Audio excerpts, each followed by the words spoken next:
सगळं सगळं आपल्याला तर ऐकायला मिळतं. म्हणून हे खरं म्हणजे भागवताची निर्मिती कोणी केली?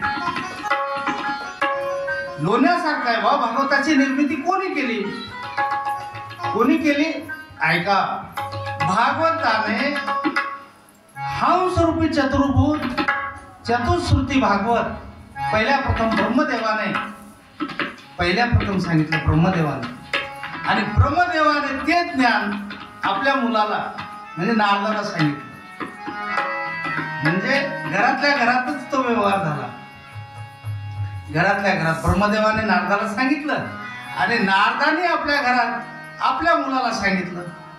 म्हणजे बापानं मुलाला सांगितलं आणि मुलानं बापाला सांगितलं. ही परंपरा राहिली. ही परंपरा लोकांपर्यंत पोहोचली नाही. घरातल्या घरातच सांगणं झालं. बरं, काळ पूर्वीचा होता. त्यावेळेला कागद नव्हता, त्यावेळेला पेन नव्हती, त्यावेळेला काही नव्हतं. ते ब्रह्मदेवानं सांगितलेलं पूर्ण ज्ञान नारदाने मुखगत केलं आणि ते तिथल्या तिथं फिरत राहिलं. ते सर्कल पुरतच त्यांच्या घराच्या सर्कलमध्येच फिरत राहिलं. म्हणून ते कोणाला पोहोचलं नाही. पण ते नंतर काही दिवसानंतर ही परंपरा, अगोदर जी परंपरा होती ती गुरु शिष्यांची परंपरा होती. ती कशी? आदिनाथ गुरु सगळ सिद्धांचा मच्छिंद्र तयाचा मुख्य शिष्य. गुरुने शिष्याला, शिष्याने गुरुला, मच्छिंद्राने बोध गोरक्षाशी केला. गोरक्ष ओढला गहिनी प्रती. म्हणून भगवान विष्णू, भगवान महादेव, भगवान विष्णूने महादेवाला सांगितलं. म्हणजे आदिनाथ भगवान विष्णू आहे. महादेवाला सांगितलं ते गोरखनाथ आहे. गोरखनाथने शिष्य म्हणजे गुरु परंपरा घरातल्या घरात सांगायला सुरुवात झाली. भगवान विष्णूने महादेवाला, भगवान महादेवाने पुन्हा विष्णूला, असं घरातल्या घरात चालत राहिलं. तर त्यातल्या त्यात तिथल्या तिथं फिरणारे बरेच दिवस चालत ज्ञान. पण काही काळानंतर, बऱ्याच दिवसानंतर ते ज्ञान आपणाला ज्ञानोबा म्हणून ज्ञानेश्वर महाराजांनी आपणाला ते आपणापर्यंत पोहोचलं. नव्हे आत्मज्ञानाची ही शिदोरी हे ज्ञानोबारायांनी सगळी ही शिदोरी मोकळी केली महाराज. आणि मोकळी केली म्हणून आपण म्हणतो प्रगट गुह्य बोले विश्वब्रह्माची केले, है ना. प्रगट होतं, ते प्रगट झालं आणि ते लोकांपर्यंत ज्ञान होतं. ते सगळ्यांना पोचायला लागलं. लोकले ज्ञान जगी हित नेनते कोणी, हे आपल्याला ऐकायला मिळत. तसं जे भगवंताचं ज्ञान होतं ते बापाने मुलाला, मुलाने बापाला, असं चालत राहिलं. भगवान विष्णूने ब्रह्मदेवाला, ब्रह्मदेवाने नारदाला, नारदाने व्यासांना, व्यासाने तेच ज्ञान आपल्या मुलाला म्हणजे शुकदेवाला सांगितलं. ती परंपरा घरातल्या घरात चालत राहिली. नंतर बरेच दिवस झाले आणि हे शुकदेवाने एवढं मोठं ग्रंथ, एवढं साधन आहे, याच्यामध्ये 18,000 श्लोक आहेत. 18,000 श्लोक. त्यावेळेला पेन नाही, कागद नाही, मुखानं ह्यांनी सांगावं, त्याने आत्मसात करावं आणि ते ज्ञान दुसऱ्याला सांगावं. ही घरातल्या घरात असलेले 18,000 श्लोक शुकमुनीने आत्मसात केलं. पूर्वी काहीही नव्हतं, मला मोबाईल नव्हता, काय गुगल असलं काही नव्हतं. त्यावेळेला सगळं लिहित असताना काही दिवसानंतर भोजपत्रावर लिहिण्यात, भोजपत्र म्हणून होतं, कपड्यावर लिहायचं, असं भोजपत्रावर लिहिल्या गेलं. मग ते भागवत कोणाला सांगितलं, त्यासाठी आपल्याला महाभारतामध्ये जावं लागेल. महाभारताचं युद्ध झालं. ऐका, महाभारताचं युद्ध झालं. एवढं युद्ध झालं. महाभारताचं युद्ध किती दिवस झालं माहित असेल तुम्हाला, काही जणांना माहित नसेल पण मी सांगतो. महाभारताचं युद्ध 18 दिवस झालं सर, 18 दिवस. आणि रामाचं युद्ध झालं. रामायणाचं युद्ध किती दिवस झालं काय बाबा, मला काय पता नाही मिळणार का जमते. हा, 18 दिवस महाभारताचं युद्ध झालं. आणि रामचंद्र प्रभूच्या काळ रावणाचं आणि रामाचं युद्ध 87 दिवस झाले. लक्षात राहू द्या, 18 दिवस युद्ध चाललं महाराज. का चाललं? 18 दिवस जे युद्ध चाललं ते का? एका अज्ञान अवस्थेमध्ये, मला तेवढ्या भाषेत बोलायचं नाही कारण या ठिकाणी जर बोललं तर माझा केदारेश्वर आहे, मी तुम्हाला आगाव कधी बोलणार नाही, कुठले आगाव फालतू दृष्टांत देणार नाही. फालतू तर मी आधीच देणार, दुसरं व्यवहारातले कुठलेच तुम्हाला या ठिकाणी मी दृष्टांत देणार नाही. का देणार नाही? माझा प्रभू या ठिकाणी माझा इथे विराजमान आहे, म्हणून हे ते ऐकण्यासाठी आपण आलोच. ज्या वेळेला युद्धाची सुरुवात झाली महाराज भगवान गोपालकृष्णाने त्यावेळेला समझोता करायचा प्रयत्न केला. एक हट्टीपणानं दुर्योधनाच्या एका मूर्खपणामुळं, नालायकपणामुळं 18 दिवस युद्ध झालं. एक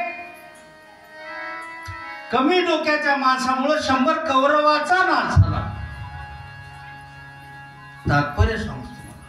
तसंच आपल्या महाराष्ट्रामध्ये सुद्धा पानिपतचं युद्ध झालं. पानिपतचं युद्ध झालं दादा. त्या पानिपतच्या लढाईचे एक वैशिष्ट्य आहे, परवा संक्रांत झाली आहे ना, आणि नेमकं संक्रांतीच्या दिवशी युद्ध झालं. पानिपत महाराष्ट्रात अशी घनघोर लढाई झाली. त्या दिवशी संक्रांत होती आणि त्या दिवशी सूर्यग्रहण होतं. सूर्यग्रहण होतं म्हणून मराठ्यांनी, पेशव्यांनी आपली राणी वसा सोबत घेऊन निघाला. काका राणी वसा म्हणजे बायका पोरं लेकरबाळ असेल. खरं म्हणजे ही फार मोठी चूक झाली त्यांची, मराठ्यांची. आणि राणी वसा सोबत घेऊन गेले. पानिपतच्या लढाईला सुरुवात झाली त्यावेळेला घनघोर युद्ध झालं. बरेच दिवस युद्ध चाललं. आलेलं जे आपली सामुग्री होती खायची, जे राशन होतं ते संपलं महाराज. रामराव पाटील संपलं. त्यांनी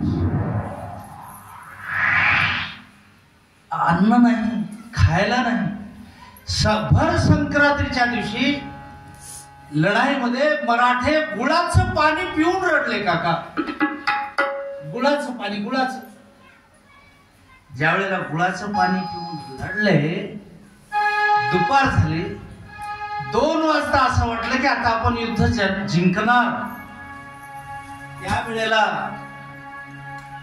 विश्वासराव पडले, मुख्य माणूस पडला. पारडं फिरलं आणि एवढी कत्तल झाली, एवढी कत्तल झाली सांगू तुम्हाला.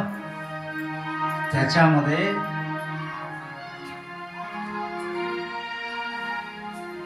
3 लाख सैन्य कापल्या गेलं. आपलं 3 लाख मराठे कापल्या गेले. अख्ख्या एक पिढी मराठ्यांची बरबाद झाली. फक्त राणी वसा सोबत घेऊन गेले म्हणून. ही चूक छत्रपती शिवाजी महाराजांनी कधीही केली नाही. शिवाजी महाराजांना कधी राणी वसा सोबत घेऊन गेला नाही. त्यांच्या सैन्यामध्ये कधी जड हत्ती असे वाहन नव्हते, जड सामुग्री त्यांच्याकडे नव्हती. हे छत्रपती शिवाजी महाराजांचं होतं. म्हणून जी लढाई झाली शरीराचे ढीग लागले, मुंडक्याचे ढीग लागले, रक्ताचा पूर व्हायला. आजही त्या पानिपतच्या ठिकाणी तुम्ही जाल तर त्या ठिकाणी आंब्याचे झाड आहेत. रक्तामुळं दादा इको कमी आवाज द्या. इको रक्ताचे ढग लागले आणि असे 3 लाख सैन्य कापल्या गेलं. 3 लाख रक्ताचं धड धड धड धड पूर व्हायला लागला. आजही पानिपतला तुम्ही जाल तर त्या ठिकाणी अमराई आहे. अमराई, त्या अमराईमध्ये काका त्या रक्तामुळं आंब्याचे पान काळे झाले नव्हे, त्याचं बुडातूनच त्याची प्रक्रिया बदलली. आणि आजही तुम्ही त्या ठिकाणी जाऊन जर विचाराल तर आम, तर त्या ठिकाणी एक प्रसिद्ध असं काला आम, काला आम, काळा आम, त्याला काला आम म्हणतात.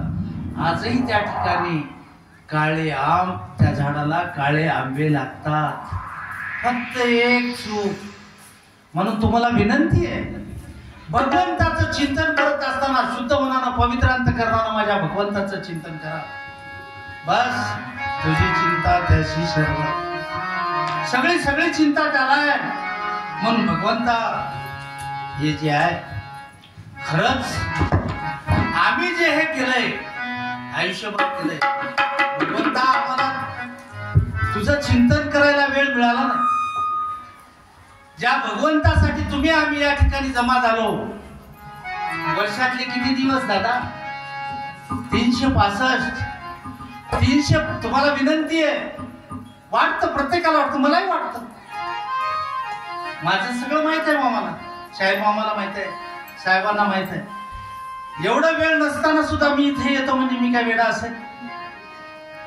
वेडा नाही. माझ्या केदारेश्वर भगवंतानी मला इथे आणलंय.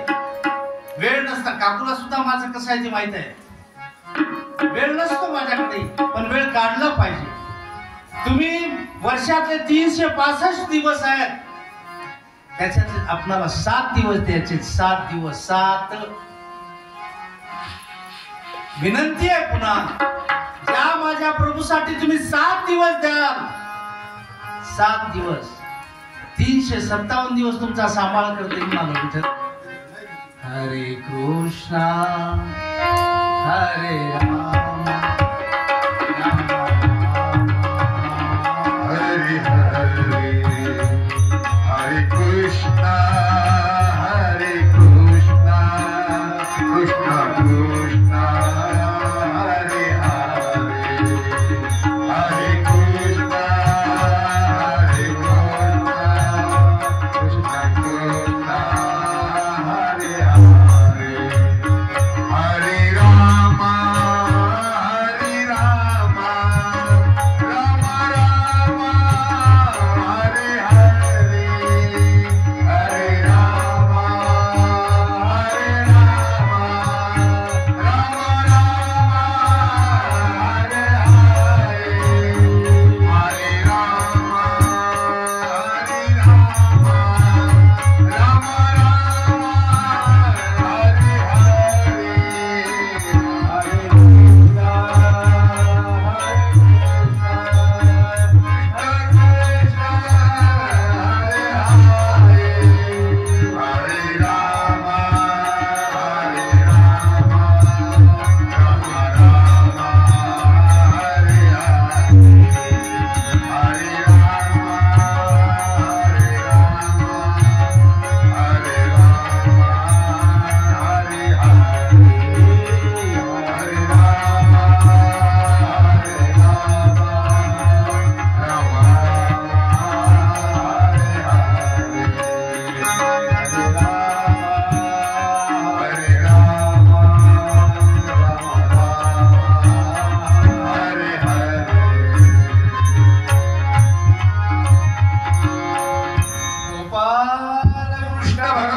जगाची उत्पत्ती स्थिती आणि लय.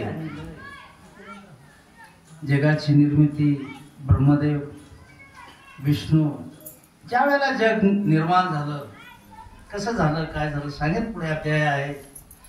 उत्पत्ती स्थिती आणि लय हे सगळं ज्यामुळं घडतं, ह्याचे अखिल कोट ब्रह्मांड नाही त्या भगवंताला माझा नमस्कार असेल. आणि भागवत अमृताचं पान करण्यासाठी कुशल असणाऱ्या मनुष्य शोकनाने नैमिष्य अरण्यामध्ये बसवलेल्या महाबुद्धिमान सुतांना नमस्कार करून, शौनक तुम्हाला मला भगवंताला प्रश्न विचारतात, देवा भक्ती ज्ञान आणि वैराग्य प्राप्त होणारा महान विवेक कशामुळे प्राप्त होतो? तसेच वैष्णव माया मोहापासून कसे मुक्त होतील? वैष्णव तुम्ही आम्ही मी कसे मुक्त होतील यासाठी काही सांगा. त्यावेळेला शौनक विचारतात, सूत सांगायला लागले, या भौतिक महादेवाला म्हणतात तुमच्या हृदयात भगवत प्रेम आहे, म्हणून मी विचारतो तुम्हाला जन्म मृत्यूचा भय कशासाठी? भागवताचं महात्म्यच काय? प्रत्येक शास्त्राचं महत्व वेगळं आहे. गीता कसं जगावं सांगतं आणि श्रीमद भागवत कसं मरावं सांगतं. म्हणून या भागवतामध्ये ऐकाच तुम्ही भक्त भागवत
कालरूपी सर्पाचे भक्ष झालेले आहेत. या त्रासाचा संपूर्ण नाश करण्यासाठी श्री शुकदेव भागवत शास्त्रावर प्रवचन केले होते.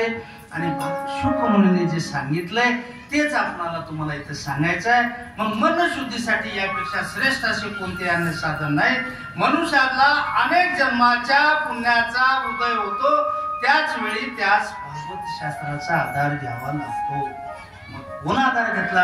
राजा परीक्षितला ही कथा सांगण्यासाठी जेव्हा शुकदेव सभेमध्ये आले तेव्हा देव अमृत कलश घेऊन आले. भागवत शास्त्र चालू होतं केदारगावला. त्यावेळेला भगवंतांनी कलश घेऊन आले. म्हणले बेटा हे शुका हे काम कर, मी कलश, अरे अमृत कलश घेऊन आलाय. अमृत कलश याच्यामध्ये अमृत कलश म्हणजे काय सांगू तुम्हाला? अहो अमृत कलश, अमृत म्हणजे न मरणार. अमृत पिल्यानंतर कधी मरत नाही. मग एवढं त्याचा अमृत कलश घेऊन आल्यावर त्यावेळेला शुक मुनीनं असं मान फिरून पाहिलं. कोणाकडं? त्या हे परीक्षितांना शुकदेवाकडे फिरून पाहिलं. शुकदेव गप्प झाले. म्हणजे बघू परीक्षिताची आहे ना, आपण तर जमा झालो, बघू काय मागते ते तर बघू. त्यावेळेला परीक्षित राजा परीक्षित एवढा दाखा नव्हता. सांगेल मी तुम्हाला पुन्हा. परीक्षिताने शुकदेवाकडे पाहिल्यावर देवानी मान खाली घातली. त्यावेळेला शुकदेवानी मान खाली घातल्यावर त्या जेवढे देव आले ते अमृत कलश घेतला नाही. देवानं सांगितलं तुम्ही हे घ्या आणि कथा श्रवण करण्याचा योग आम्हाला द्या. देवादिदेव, ऋषी मुनी, साधू संत सगळे ते अमृत कलश घेऊन उभा राहिले. पण परीक्षिताने सांगितलं आम्हाला अमृत कलश नको, आम्हाला भागवत शास्त्र आणि भगवंताचं गुणगानच ऐकायचं आहे. अमृत कलशानं आमचं फक्त मरण टळेल, पण जीवाचा जर उद्धार करून घ्यायचा असेल तर त्यासाठी भागवत शास्त्रच ऐकावं लागतं. त्यावेळेला देवाने त्याला अभक्त समजून कथामृताचे ध्यान त्यांना केले नाही. अशी ही भागवत कथा देवांना दुर्लभ आहे. म्हणून आपण सर्वजण भगवंताचं चिंतन केलं पाहिजे. पूर्वी श्रीमद भगवंताप्रमाणेच राजा परीक्षितला मोक्ष प्राप्त झाला होता. हे पाहून ब्रह्मदेवांना आश्चर्य वाटले. त्याने सत्य लोकात अन्य सर्व साधनांना एकदा त्या भागवत शास्त्र त्याची तुलना केली. महाराज घरातमध्ये एकीकडे सगळं अमृत कलश आणि एकीकडे भागवत कथा ठेवली. पण त्यामध्ये अमृत कलश सुद्धा वर गेला आणि भागवत शास्त्राचं वजन जास्त झालं. हे एक महात्म्य. भागवताच्या तुलनेत अन्य साधने जरी कमी वजन भरली तर भागवताचं पारड जड झालेलं आहे. त्यांनी निर्णय केला की कलियुगामध्ये भगवत रूप असे भागवत शास्त्र पठण श्रवणाने तात्काळ वैकुंठ लोक प्राप्त होतं. त्याचं एक कारण आहे. आपल्याला कुठं जायचं आहे, आपल्याला काय करायचं आहे, आपण जन्माला कशासाठी आलो हे आपल्याला कळल्यानंतर आपल्याला वैकुंठात जरी जाता आलं नाही, 4 माणसांनी जरी आपण मेल्यानंतर आपले जर वाहवा केली, अरे रे वाईट झालं एवढं जरी म्हणलं तर समजून घ्या आपण वैकुंठामध्ये गेलो. ठीक आहे, सप्ताविधीने श्रवण केल्यानंतर भगवत खात्रीने मुक्ती प्राप्त करून देता येते. त्याचं कारण आहे सप्ताहेन श्रुत चेत सर्वथा मुक्तिदायकम सन कौंद्यहा पुरा प्रोक्त नारदाय दया परिनारदानं दया केली.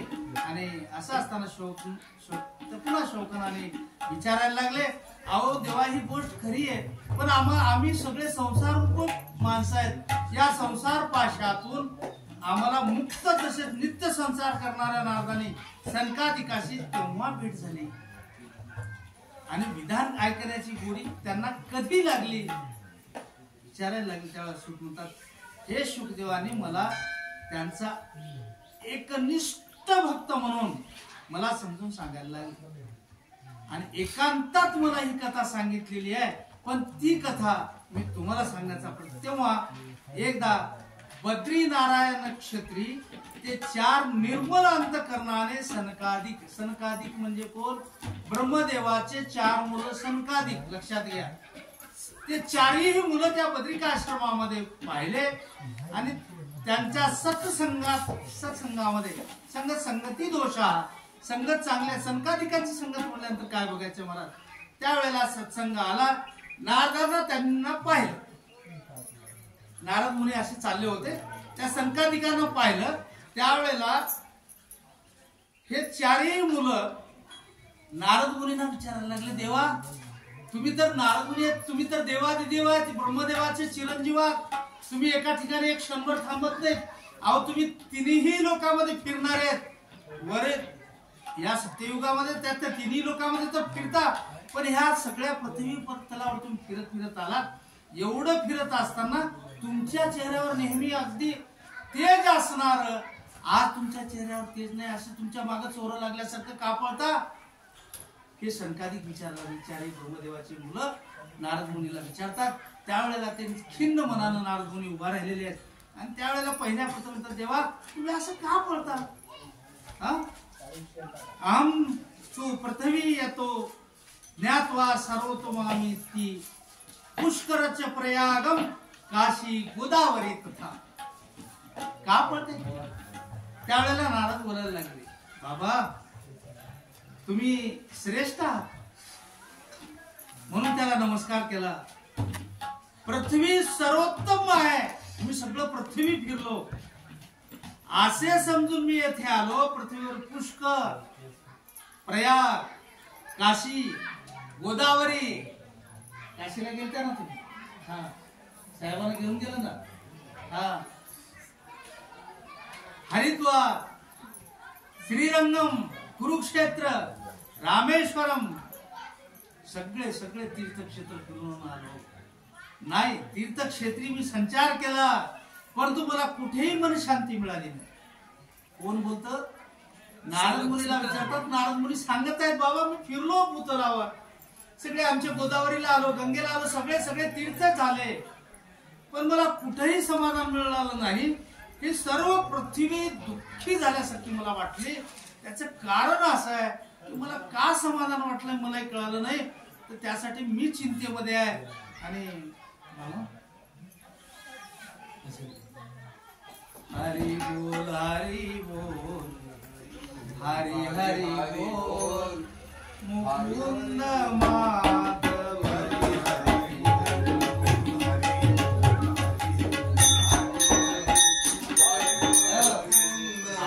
बोल हरी बोल हरी हरी बोल मुकुंद माधव हरी हरी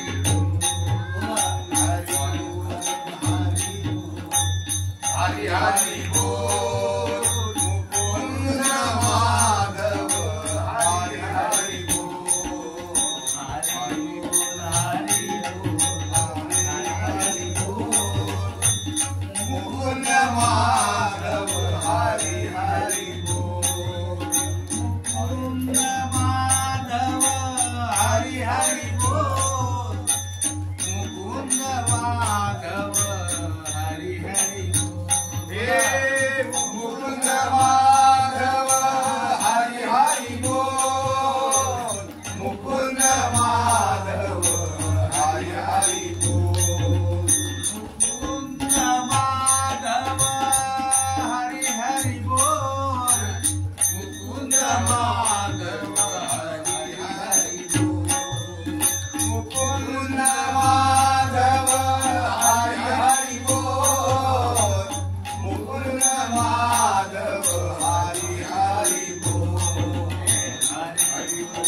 हरी बोल हरी हरी बोल मुकुंद माधव हरी हरी बोल हरी बोल हरी बोल हरी हरी बोल मुकुंद माधव हरी हरी बोल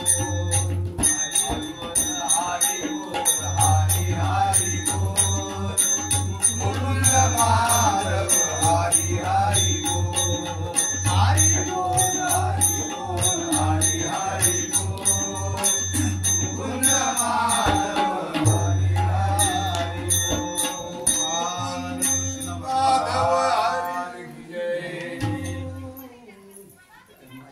महामुनेश्वर नारद मुनी सांगतात, मी पूर्ण पृथ्वी फिरली, मला कुठं समाधान वाटलं नाही. एवढा हाकार मारला या ठिकाणी. आता सत्य, तप, पावित्र्य, दया, दान काही राहिलेलं नाही. मनुष्य प्राणी केवळ उपजीविकेसाठी, खाण्यासाठी, निव्वळ पोटासाठी असं सगळं व्यस्त आहेत. कोणी खरं बोलत नाहीत, सगळे आळशी झालेत, मंद झालेले आहेत. कोणामध्ये काय राहिलं नाही. असं स्त्रियांची सत्ता चालते, असं कलियुगाचं वर्णन ते सांगतात. पत्नीचा भाऊ सल्लागार झाला आहे ना, घरातले भाऊ भाऊ चांगले राहिना झाले, नवरा बायको मध्ये कलह व्हायला लागले, भांडणं व्हायला लागले. हे सगळं मी फिरून आलो. अहो एवढेच नाही तर महात्मा पुरुषांचे आश्रम, जिथे आश्रम आहे त्या ठिकाणी सगळं परक्यांचं राज्य झालंय, तिथेही मन लागलं नाही. ह्या कलियुगामध्ये बहुतेक देशवासी बाजारामध्ये आता ब्रह्मविद्या शिकत असताना जे असणारे अन्न विकू लागले, ब्राह्मण द्रव्य घेऊन वेद शिकवायला लागले, असं त्याच्यामध्ये भागवतामध्ये असं म्हणजे. आणि यमुनेच्या तटावर जाऊन पोहोचलो. मुनीवर ऐका, तिथे मी एक मोठे आश्चर्य पाहिले. फिरत फिरत फिरत फिरत मी सगळं फिरत आलो आणि यमुनेच्या तटावर एका काठावर येऊन थांबलो. त्या ठिकाणी मी एक भयंकर असं चित्र पाहिलंय. काय पाहिले? मुनीवर संकादिकाला सांगतात, त्या तटावर एक सुंदर स्त्री, तरुण स्त्री टाहो फुटून रडते. मन उदास आहे, मन उदास. खिन्न मनानं ती बसलेली आहे. तिच्याजवळ दोन पुरुष आहेत. लक्ष देऊन ऐका. यमुनेच्या तटावर ती सुंदर स्त्री खिन्न मनानं बसलेली आहे. दोन पुरुष तिच्या जवळ आहेत. ती तरुण आहे. ते दोन पुरुष निश्चित पडलेले आहेत, बेहोश पडल्यासारखे पडले आहेत, चक्कर येऊन पडल्यासारखे पडले आहेत. आणि पडत असताना ते जोर जोरात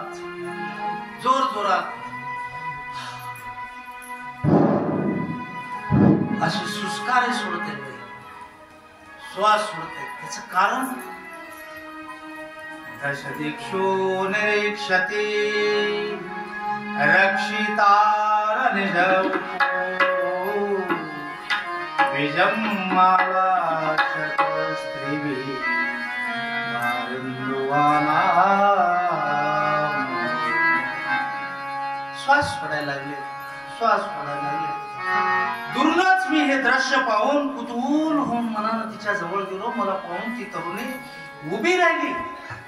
ती व्याकुळ होऊन म्हणायला लागली, हे मुनीश्वर, हे देवा, हे मुनी, तुम्ही ऋषी आहात, मला माहित आहे, मी तुम्हाला ओळखते.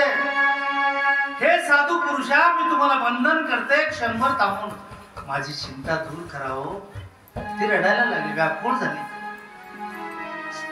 काय? आपल्या दर्शनानं मी समाधान झालेलं आहे. संसारातील सर्व पापे समोर नाहीसे होतात. तुम्हाला पाहिल्यावर नारदाला पाहून ती नमस्कार करायला लागली.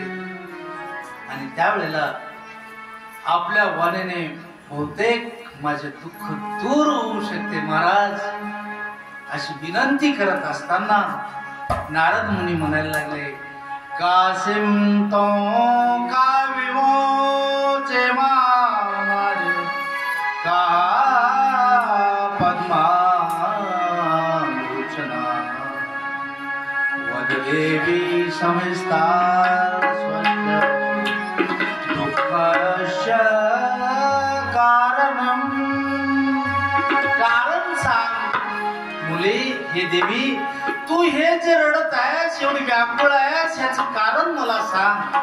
मी होईल तेवढा प्रयत्न मी तुझं चिंता दूर करण्याचा प्रयत्न करतो असं नारद मुनी म्हणतात. त्यावेळेला ती भक्ती म्हणायला लागली. अहम भक्ती रीती ख्यातायमो मे तनयो मतो ज्ञान वैराग्य नामानो काल योगेन जर्जरी.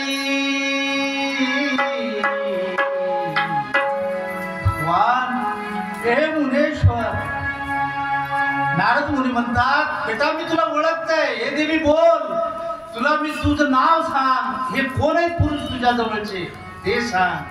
त्यावेळेला ती स्त्री बोलायला लागली.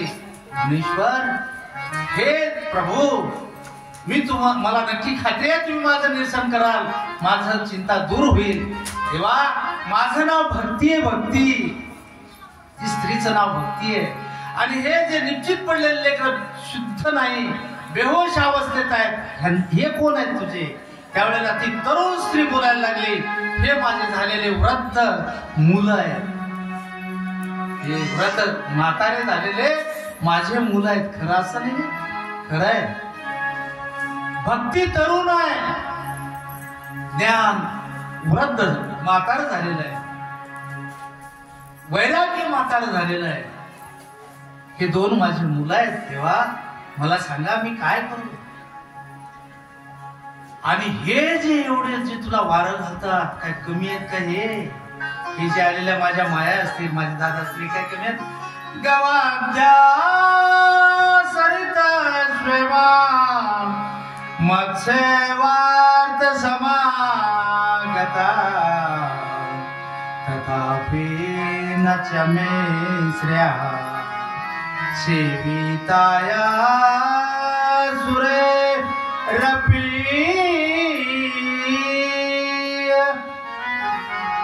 हे जे वारा घालतात तुला, हे 100-150 बाया स्त्रिया एवढ्या सुंदर आहेत, एवढ्या सुंदर आहेत. आणि हे भक्ती तुला वारा घालतात. तुझं भक्ती आहे ना? हो. ते कोण आहे? हे तपस्वी. हे देवा, युती बोलायला लागली. हे जे वारं मला घालतायत हे गंगा आहेत, इत्यादी नद्या आहेत. हे नद्या आणि ते मला वारं घालत माझी सेवा करण्यासाठी आले आहेत. अशा प्रकारे साक्षात देवतांच्या द्वारा माझी सेवा होत असूनही, सगळे देवताकडून माझी सेवा असूनही माझ्या मनाला समाधान नाही. हे तपस्वी, आता तुम्ही माझं ऐका, माझं लक्षपूर्वक माझी कथा ऐका. असं ती तरुण स्त्री, ती युवती बोलायला लागली. युवती बोलायला लागली. काय म्हणते? देवा, माझी भक्ती बोलायला लागली. मी माझा उगम पहिल्या प्रथम कर्नाटक मध्ये मी वाढले. सुरुवात झाली भक्तीची कर्नाटक मध्ये. मी वाढले, मोठी झाली.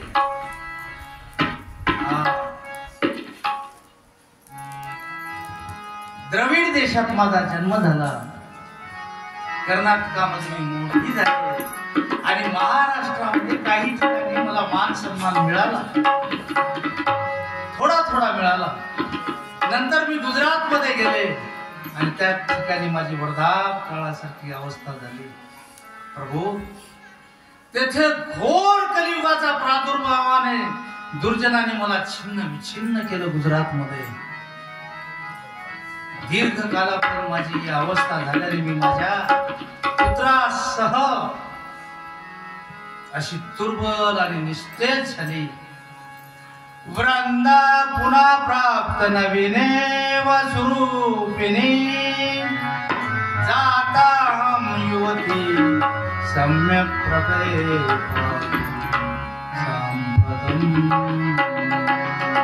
परंतु आता मी या वृंदावनात आले. आता ह्या केदारेश्वर भगवंताजवळ आले. आता भक्ती बोलायला लागली. आता मी वृंदावनात आले, आता मला थोडं बरं वाटायला लागले. या माझ्या महादेवाच्या मंदिरात आता मला चांगलं वाटायला लागले आणि चांगलं ते झाल्याचं नवजीवन मिळाल्यासारखं वाटतं आणि मला उत्तम सौंदर्य प्राप्त होऊन मी तरुण झाले. माझ्या केदारेश्वर भगवंताच्या प्रांगणात भक्तिमय वातावरण बघून मला आता जीवदान मिळाल्यासारखं वाटतं प्रभू. परंतु मला जीवदान मिळालं, मी तरुण होते, पण माझ्या ह्या लेकराचं काय? हेच माझे 2 मुलं आहेत ना, हे म्हातारे झाले,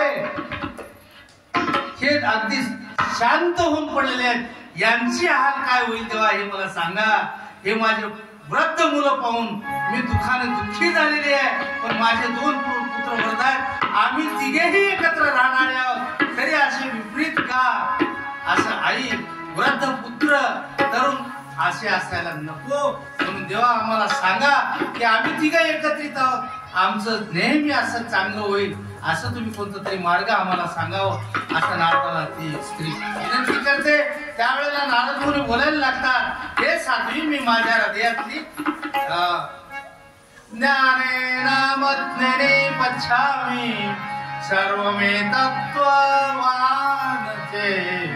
न विषादत्वताय कार्य हरि शते करिष्यति. साध्वी मी तुला सोपा मार्ग सांगतो, नक्की चांगलं होईल. मी माझ्या हृदयातल्या ज्ञान दृष्टीने तुझा संपूर्ण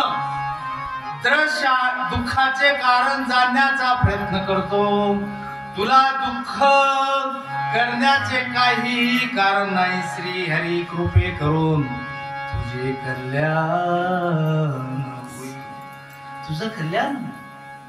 मुनिवर नारदाने एका क्षणात कारण जाणले होते. म्हणायला लागले, हे ऐक, लक्षपूर्वक ऐक, हे दारुण कलियुग असल्यामुळं या ठिकाणी काय काय होणार आहे. आता सदाच्या योग साधना तप ही सर्व लुप्त झाले, समाप्त झाले. मग खरं कारण काय असेल? लोक लुटारू. हे कलियुग आहे. या कलियुगाचं महत्व सांगतात. बाबा चांगल्याला त्रास होईल, वाईटांचा उदो होईल. मी कीर्तनात तुम्हाला सांगतो बऱ्याच वेळेला, लोक लुटारू वृत्तीचे आहेत. हे दुष्कर्म या प्रवृत्त होऊन दुष्कर्मामध्ये राक्षसी वृत्तीचे बनलेले आहेत. या संसारात सत्पुरुष दुःखी आहेत, तर दुष्ट लोक सुखी आहेत. या स्थितीत ज्या बुद्धिमान पुरुषाचं जरी टिकून राहील तोच या जगामध्ये वाचू शकेल. अन्यथा इमानदारीनं जगतो मुला तर त्याला मरणाशिवाय दुसरा पर्याय नाही. असं मी नाही सांगत, दादा भागवत कथा सांगत. ही पृथ्वी शेषाच्या नागाव शेषाच्या भाररूप होऊन शेषावर आहे ना आपली पृथ्वी, शेषाच्या डोक्यावर आहे. ओझ झालं, तिला होऊ लागलीये. तिला स्पर्श करणे सुद्धा राहिलंच. ती दृष्टी टाकण्याला देखील योग्य राहिलेली नाही हो. आणि येथे काहीही कल्याणकारक असे दिसत नाही. आता तुझ्या या पुत्रासह तुझे दर्शन येऊन पुन्हा होऊ शकत नाही. विषयांत झालेल्या जीवाकडून उपेक्षित झाल्या कारणाने तू जर्जर झालीस. पण आता ऐक, या वृंदावनाच्या केदारेश्वराच्या सानिध्यात वृंदावनातील वास्तव्याने, या इथल्या वास्तव्याने तू पुन्हा नवतरुण झाली आहे. येथे भक्ती आनंदाने सर्वत्र नृत्य करीत आहेत, आनंदानं भजन गात आहेत आमचे दादा ते सगळे. आता तुला चिंता करायची गरज नाही. परंतु तुझ्या या दोन्ही पुत्राचे येथे कोणी चाहते नाही, म्हणून त्याचे वृद्धत्व नाहीसे होत नाही. इथे येण्याची आत्मसुख प्राप्त झाल्या कारणाने ते निश्चित निर्दिष्ट झाल्यासारखे वाटतात. नारद मुनी म्हणतात, ऐक, बघ, तुझे मुलं कुठं तुझं ज्ञान आणि वैराग्याला स्थान न मिळाल्यामुळे आता तुझे मुलं सुद्धा या ठिकाणी आले. तू आलीस ना, भक्ती आली ना, आता ज्ञानही आलं, वैराग्य आलं. या ठिकाणी नक्की तुझं शंकेचं निरसन होईल. त्यावेळेला भक्ती बोलायला लागली, करुणामय श्री हरींना हा अधर्म कसा पाहू. तेव्हा नारदाला बोलायला लागली, राजा परीक्षितांनी ज्या वेळेला फिरायला गेले, ज्या वेळेला शिकारीला म्हणता येणार नाही, त्यावेळेला गेले, त्यावेळेला कलियुग त्या ठिकाणी नाशी कली असताना, इतकं वाईट असताना परीक्षितांनी तिला वरदान का दिलं हा पुढे इतिहास आहे. पण का दिलं हे जर एवढी आमची भक्तीची दशा होत असेल, वैराग्याची हीन दशा होत असेल, भक्तीला कोणी मान देत नाही, या भजन कीर्तन करणाऱ्याला कोणी भाव देत नाही किंवा त्यांना कोणी मारत नाही, जे दुष्ट लोक आहेत त्यांचं उदो उदो होतं, हे असलं का? हे फक्त कलीपासून होतं ना. ही ज्या वेळेला भक्ती त्या नारद मुनीला विचारते, त्यावेळेला नारद बोलायला लागले, ऐका, ज्या दिवशी भगवान श्रीकृष्ण या पृथ्वीला सोडून, ऐका, ज्या वेळेला भगवान गोपाल कृष्ण यदा मुकुंदो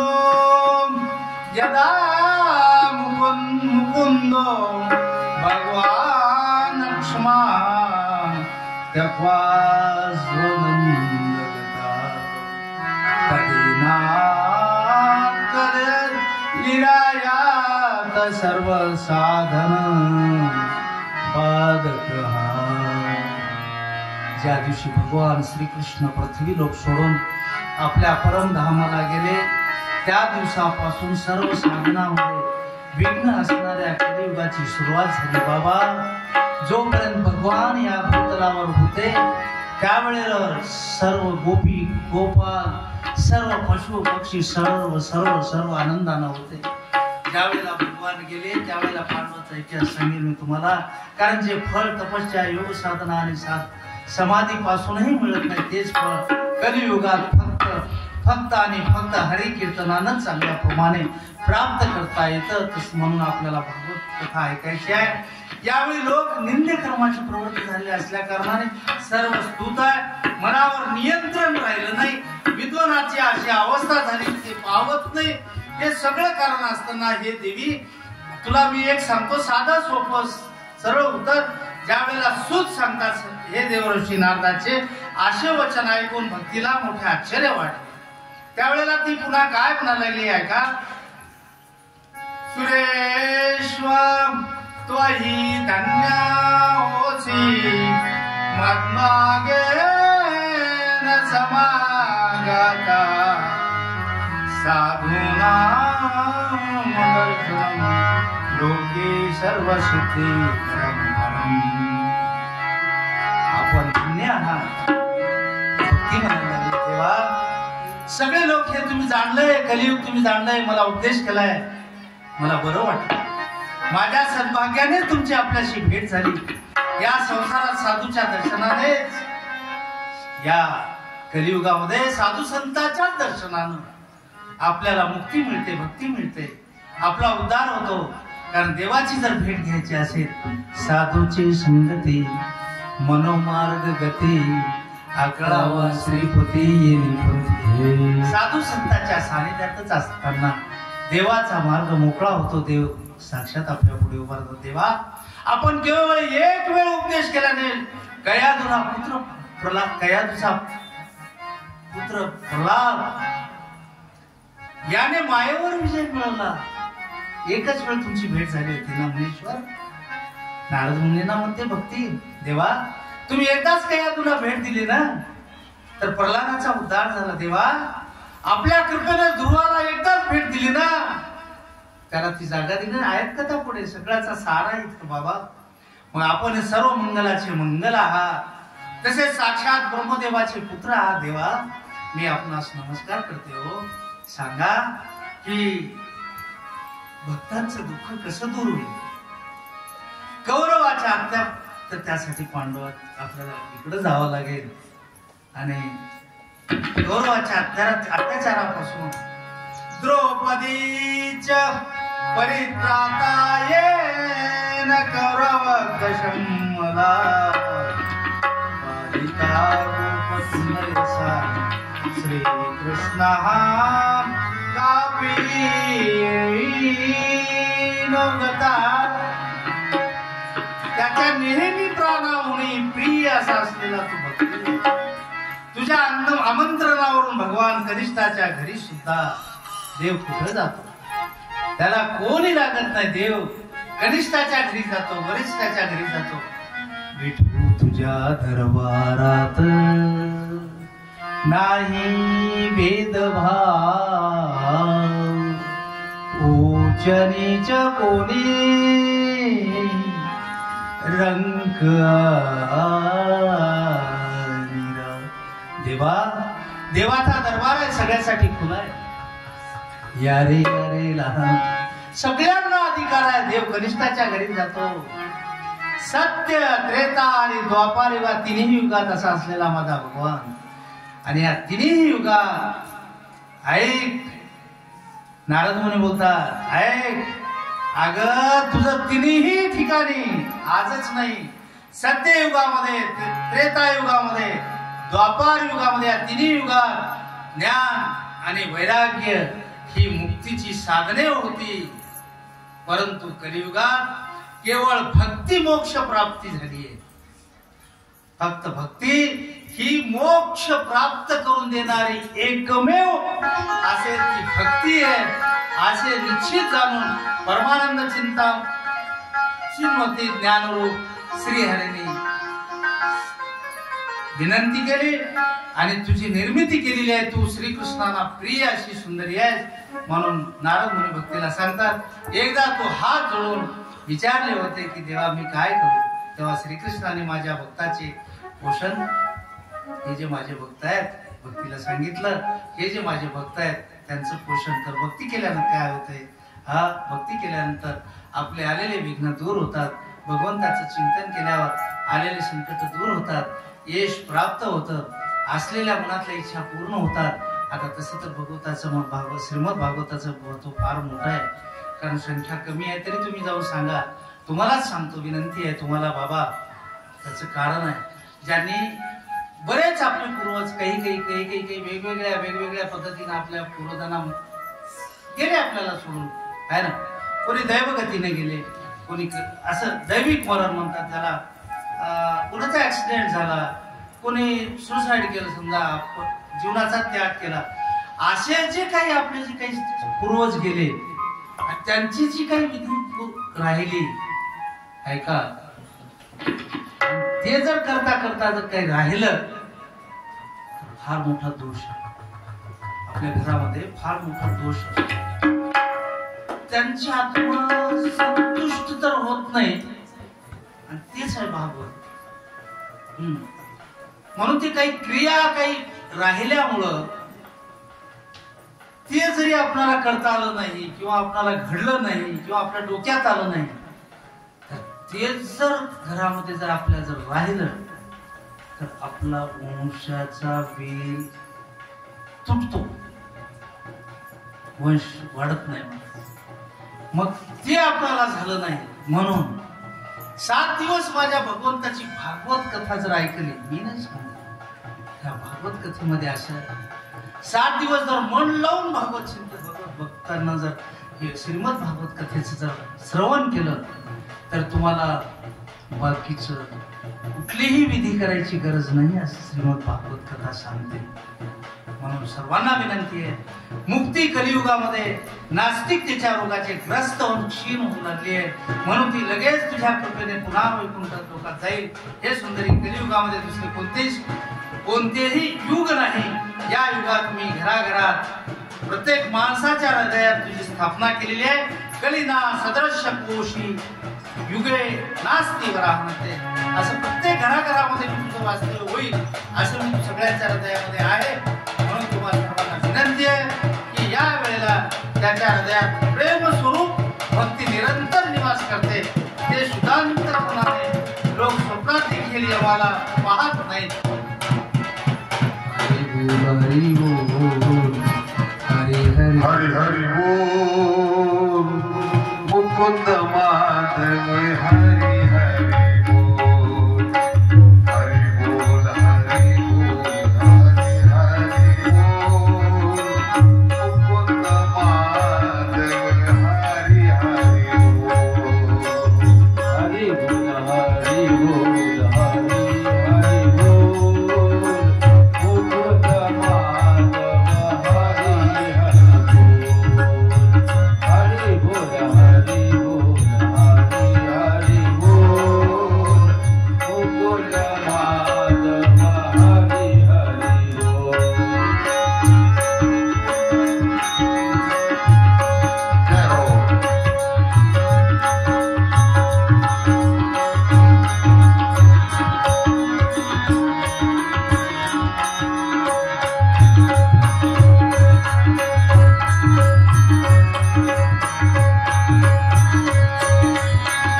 हरी